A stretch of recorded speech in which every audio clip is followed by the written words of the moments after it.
पीछे के वीडियो में 3.4 का पहला दूसरा तक सवाल मैं बनाया था और आज जो है 3.4 दूसरा का तीसरा सवाल है। 3.4 का दूसरा का तीसरा सवाल है। 2 अंकों की संख्या के अंकों का योग 9 है। 2 अंकों की संख्या के अंकों का योग 9 है। इस संख्या का 9 गुना संख्या के अंकों को पलटने से बनी संख्या का 2 गुना है। वह संख्या ज्ञात करना है। 2 अंकों वाली संख्या है तो 2 अंक में इकाई और दहाई होता है। तो देखिए हम बनाते हैं। सबसे पहले यहाँ लिखते हैं हल और बनाते हैं कि माना कि इकाई अंक बराबर x है। इसमें इकाई दहाई 2 अंकों वाली संख्या है। इसमें इकाई और दहाई मानकर बनाना होगा। इकाई मीन्स 1 अंक और दहाई अर्थात 10 से गुणित होता है, अर्थात 10 से लेकर 99 तक दहाई अंक होता है। तो माना कि इकाई अंक x है एवं दहाई अंक बराबर y है। एकदम आसान सवाल है। दहाई अंक y है तो संख्या क्या बना?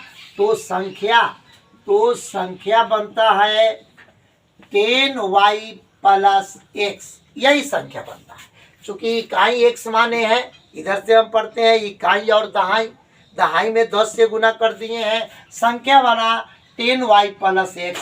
फिर कहता है 2 अंकों के संख्या के अंकों का योग 9 है। इस संख्या का 9 गुना संख्या के अंकों को पलटने से बनी संख्या। अब लिखिए संख्या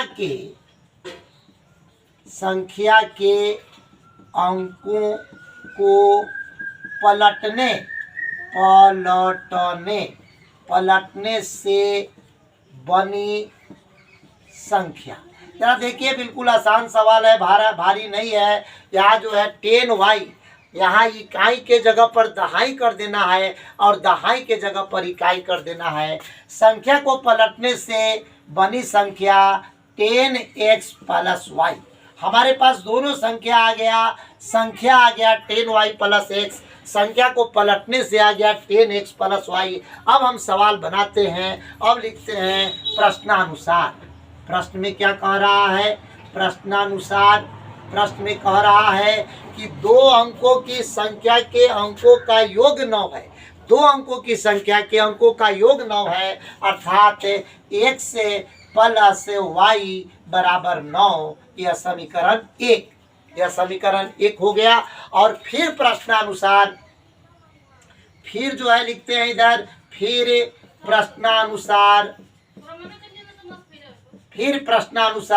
फिर दोबारा प्रश्न क्या कह रहा है? इस संख्या का 9 गुना, अर्थात संख्या यही बना है, यानी कि 9 से गुना कर दें 10y प्लस x में।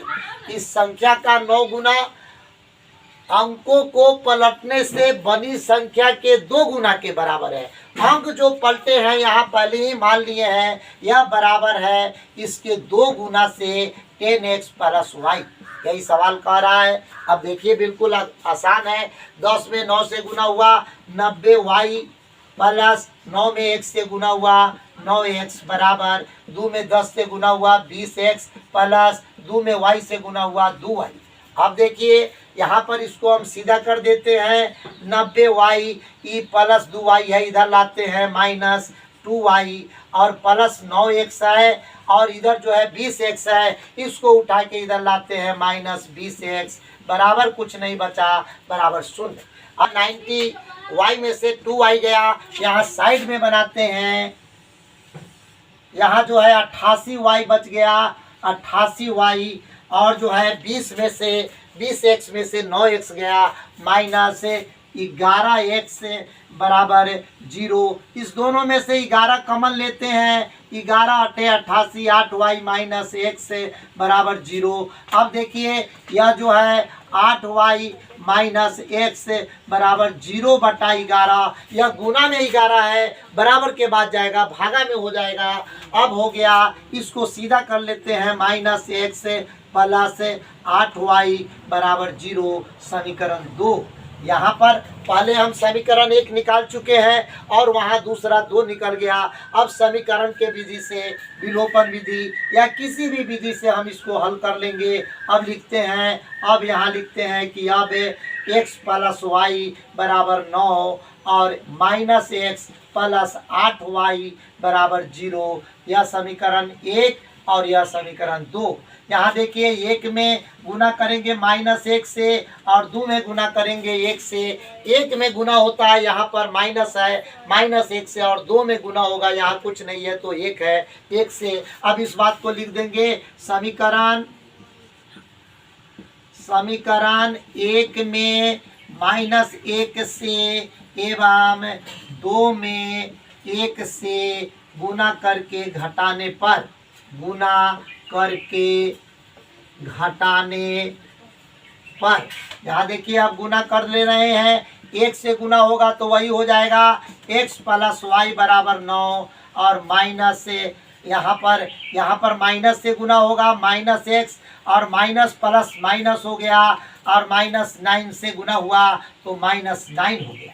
और इसमें माइनस एक्स और प्लस 8y बराबर 0। अब यहाँ देखिए उल्टा चिन्ह देंगे, प्लस माइनस माइनस, यहाँ पर यह कट गया और 8y और 1 से ये जो है माइनस 9y बराबर माइनस 9, दोनों तरफ से माइनस माइनस कट गया और y इक्वल टू 9/9 अर्थात y इक्वल टू 1 आ गया, y इक्वल टू 1। अब लिखेंगे समीकरण 1 में y का मान रखने पर, समीकरण 1 में y का मान रखने पर, अब समीकरण 1 लिखते हैं, x प्लस वाई बराबर 9 तो x प्लस 1 बराबर 9, तो x बराबर 9 माइनस 1 अर्थात x बराबर 8। आ गया हमारे पास x बराबर 8, y बराबर जो है 1। अब हमको संख्या, अब आंसर हम लिख देते हैं, यहाँ साइड में बना के घेर के जो है इसका आंसर हम इसके बाद में लिख देते हैं। यहाँ देखिए अब इसका आंसर हो गया, तो संख्या जो है वह जो है 10y प्लस x है, अर्थात 10 गुने y का वैल्यू देखिए यहाँ 1 है, 10 गुने 1 और y x का वैल्यू 8 है, जोड़ 8 बराबर हो गया 10 जोड़ 8 अर्थात 18, आंसर इसका हो गया। यह सवाल कंप्लीट हो गया। 5वां सवाल हम पढ़ते हैं, जरा ध्यान से सुनिए। क्वेश्चन लिखा हुआ है कि किराए पर पुस्तक देने वाले किसी पुस्तकालय का 3 दिन का एक नियत किराया है। लाइब्रेरी से जो है किताब बच्चे लेते हैं, उसमें जो है लाइब्रेरी वाले फिक्स कर देते हैं कि इतना दिन के अंदर किताब जो है ले जाइएगा, लाकर पहुंचा दीजिएगा तो फिर इतना पैसा लेंगे, उसके बाद नहीं तो अतिरिक्त पैसा देना होगा। वही क्वेश्चन है कि किराए पर पुस्तक देने वाले किसी पुस्तकालय का 3 दिनों का एक नियत किराया है, उसके बाद प्रत्येक अतिरिक्त दिन का अलग किराया है। सरिता ने 7 दिन तक पुस्तक रखने के लिए 27 रुपया अदा किया, जबकि सुशी ने एक पुस्तक 5 दिन तक रखने के लिए 21 रुपया अदा किया। तो नियत किराया क्या है, अतिरिक्त किराया क्या है, यही हमको बताना है। बिल्कुल आसान सवाल है, हम यहाँ बनाते हैं, ध्यान से देखिए। हल लिखते हैं कि माना कि नियत किराया बराबर x है। नियत किराया कहता है कि किराए पर पुस्तक देने वाला पुस्तकालय 3 दिन का किराया नियत है, फिक्स है। तो मान लीजिए कि 3 दिन का किराया, नियत किराया x है, एवं अतिरिक्त अतिरिक्त किराया किराया बराबर y है। तो कहता है, तो प्रश्नानुसार, तो देखिए, तो प्रश्नानुसार प्रश्न में क्या कह रहा है सो सुना जाए। कहता है प्रश्नानुसार सरिता 7 दिन तक पुस्तक रखने के लिए 27 रुपया अदा करती है। प्रश्नानुसार सरिता 7 दिन पुस्तक रख कर 27 रुपया देती है। सरिता नाम की लड़की है जो 7 दिन पुस्तक रखती है और 27 रुपया देती है। 3 दिन का भाड़ा फिक्स है, यानी कि x और प्लस 3 दिन हो गया, 7 दिन रखी थी, 4 दिन बच गया और 4 अतिरिक्त दिन है, अर्थात 4y बराबर 27। यह समीकरण 1 हो गया। बिल्कुल आसान है, ध्यान से समझिए। 3 दिन का भाड़ा जो है 100 रुपया है और जो है बाकी अतिरिक्त दिन, तो 3 दिन इसमें हो गया और 4 दिन यह हो गया। 4 3 7 दिन पुस्तक रखकर सरिता 27 रुपया अदा करती है। फिर जो है सुशी सवाल कहता है कि सुशी ने एक पुस्तक को 5 दिन, सुशी 5 दिन पुस्तक रखकर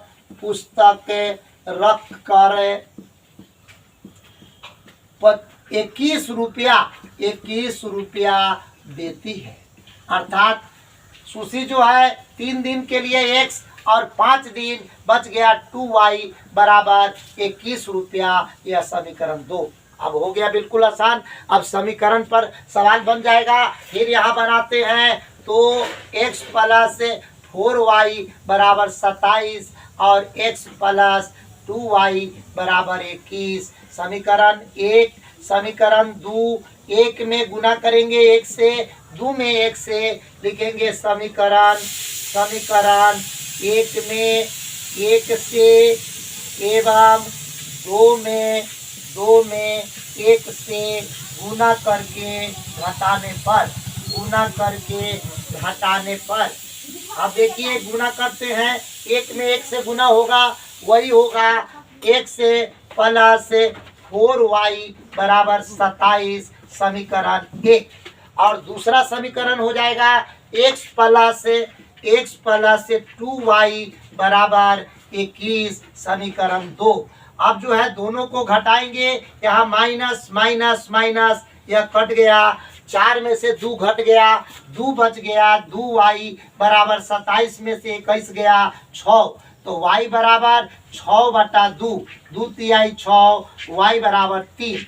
अब देखिए थोड़ा सा बच गया, इधर हम साइड में बना देते हैं। समीकरण 1 में y का मान रखने पर, समीकरण 1 में y का मान यहाँ देखिए समीकरण 1 लिखे हैं x प्लस 4y बराबर 27। यहाँ देखिए y का मान आया है 3, तो x प्लस 4 गुने 3 बराबर 27। x प्लस 4 तिहाई क्या हो गया, 4 तिहाई 12 हो गया, x प्लस 12 बराबर 27, तो x बराबर हो गया 27 माइनस 12, तो x बराबर 27 में से 12 हट गया, 7 में से 2 गया 5, 2 में से 1 गया 1, x बराबर 15 और जो है y बराबर 3। अर्थात इसका आंसर हमसे पूछा गया है कि लास्ट में आधा, तो नियत किराया और अतिरिक्त किराया बतावे। तो नियत किराया बराबर x अर्थात 15 रुपया आंसर, और अतिरिक्त किराया y माने हैं ऊपर, y बराबर यहाँ पर आप देख रहे हैं कि 3 आया है, तो y बराबर 3 रुपया आंसर। यह चैप्टर खत्म हो गया।